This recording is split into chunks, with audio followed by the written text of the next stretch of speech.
Hello everybody, this is Toys R Us, and for this new figure unboxing and review we're going to be looking at the Generation 1 retro reissue Skywarp figure.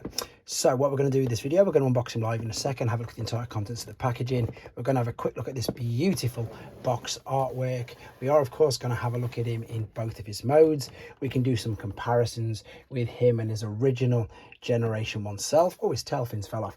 We can see how he looks with some of the newer figures that have come out in the same toy line, and we can also see how he looks and fares with some of the newer versions of him that have been released as well. So as I start to pack all these away, I'd like to remind anybody who's not subscribed to this channel, if they'd like to hit that subscribe button for me now please, because it really will help me out. And the other is to thank Hasbro Pulse, because that's where I pre-ordered this from, and as you can see they got it out to me nice and quickly and indeed safely. So there is on the back, we can see he's stunning. Now I would like to do this video all in one take, but I know that's not going to happen because of all the little bits that are inside. And we do need to look at the box artwork. It is wrap around, it is beautiful, and for those people who collect mint and sealed box, it just looks stunning. It does indeed wrap all the way around up there.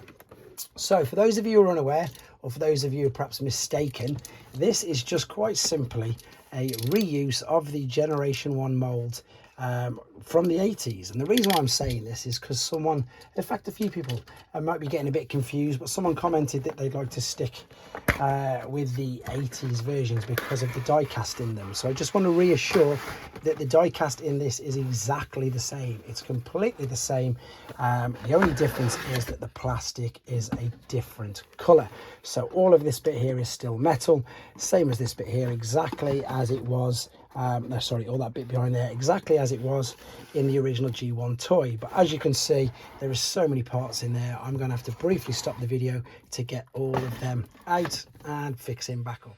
So there we go, I've literally just set him free from the packaging. That, as you see, is how he was packaged.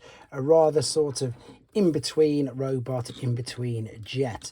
But I'm going to show you both modes. I'm also going to show you all of this. This was all what was wrapped up, because these Seekers, I suppose, let's be honest, they're good old-fashioned and perhaps the first introduction of parts formers, because that's exactly what we've got here, loads of parts. So we've got the two missiles. I always get the names of these wrong. We've got the two rockets, and I keep saying this and I'm going to keep saying it, I'd rather them just not give them us. They're just too big, and perhaps I need to get over it, I know, but I just don't like them. There's the two fists, but these are different from G1 because you've got these extra bit at the bottom, which means that you can in fact hold on to Megatron. The only time at the moment you're going to get him as a G1 gun alternate mode. You can see how that works. I thought I'd do that, and well, rather than explain it later, you can see it as I'm doing it. There's the two back fins, there's the landing gear and the two tail fins. The instructions are like so. So do you know what, let's go to robot mode while we're here then. So let's turn the wings down, I'll go both ways just for those people who don't know, and as I say, just to confirm and reiterate what I was saying, all of this part here is die cast. This spot I was pointing to the bits underneath, and it does feel weighty, which is brilliant. I don't know if it's a good or a bad thing. You obviously don't need to put the stickers on because they're already tamper graphed on, I believe. So right, let's go with that. The fists, let's pop these on. These slot on like so. This one I've obviously just put the you can just slightly edge the wings back if you want to.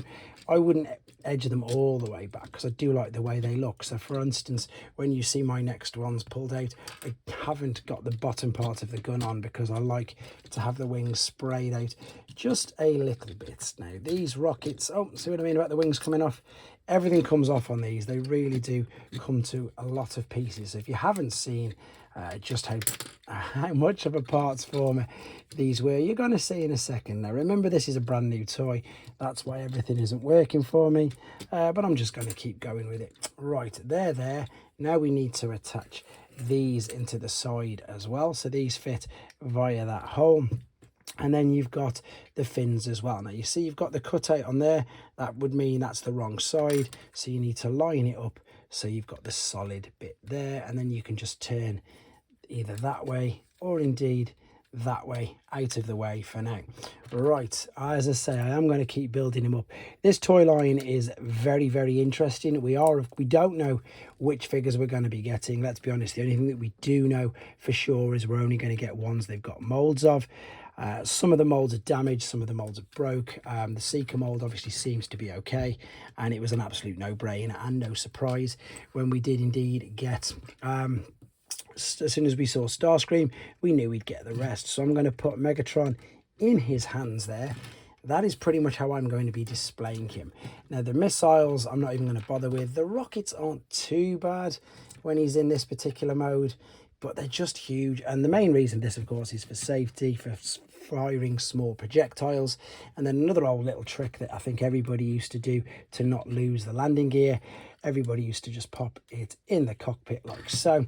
And I'm going to do the same. So there is the robot mode. Let's have a look at him then. So you can clearly see that we've got, is it lilac? What colour would you call it? Really light purple colours compared to how the original Skywarp was much darker with the fists. There's a bit of some fade on them fists as well, I think, unfortunately, but you can see all the purple on the feet, on the wings, on the missile launchers, just the difference in the tone of the purple. You can also see how much smaller the rockets were, and you can see the difference in the original head sculpt. And of course the original figure was just all stickers, so whether it's better or not, that's down to you, down to yourselves. For me, I personally think it's a little bit better, because with all the goodwill and intention of the world, you probably, if you're like myself, you would still mess up a couple of the actual stickers. Right, I'm going to come back and do some more comparisons in a second.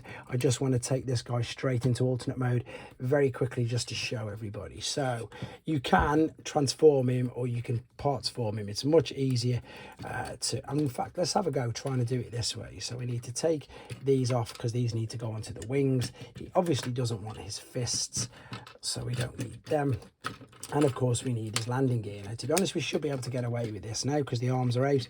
So take the head, which is the nose cone, bring this carefully through there so you can see where they've got the homage on this in some of the other figures like the Doctor Woos, and then like some of the other figures, as I say, even the new Voyager class takes the homage from that bit of the transformation. Let's move these wings out of the way, bring the arms around. These will then fill in the gap here. Oh, that's stiff. I didn't like the sound of that. Make sure the nose cone is out of the way. Bring this down, and you can see there's two little tabs there where that will click on. Correct the wings, like so. Correct the tail fins, like so. These will then tab into them little tabs as well, and then bring the feet over. So there's the landing gear, which would go right there.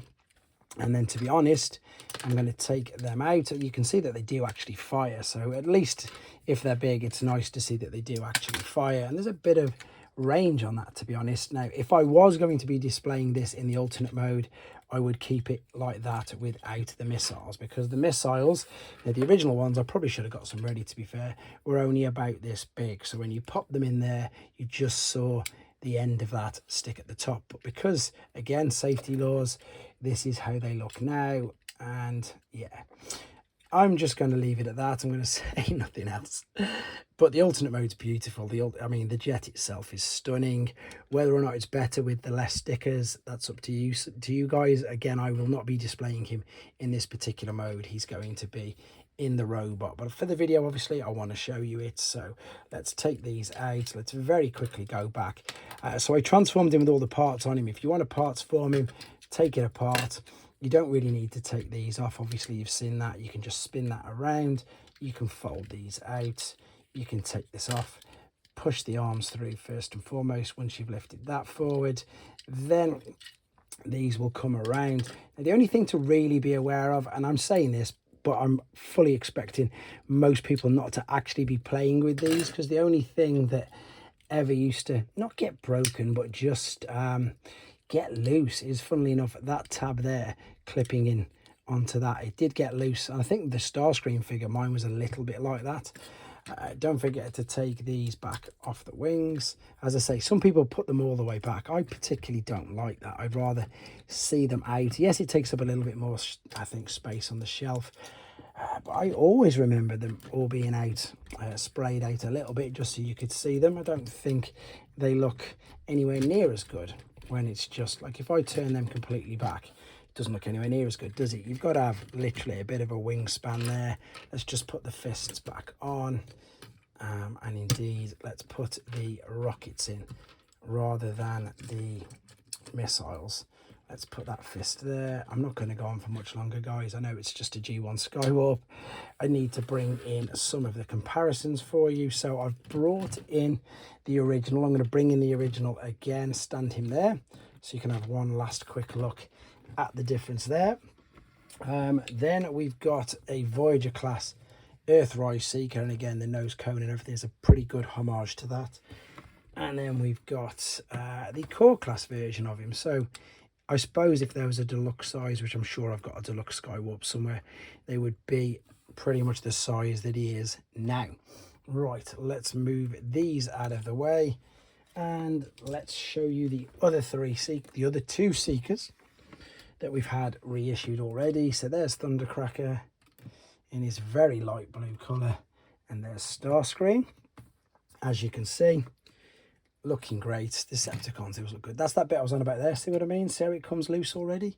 And then at the moment we've only got the two. He's much bigger, whereas Hound is much smaller. But there you go, that is all the official ones that we've got available at the moment in the UK. I know obviously we've had Kickback and Shrapnel revealed, and I have got the eHobby Galvatron, but that again hasn't been revealed or even speculated to be reissued again. But there we go, guys, that is the Generation 1 retro reissue of Skywarp. Hope you enjoyed looking at him. Take care.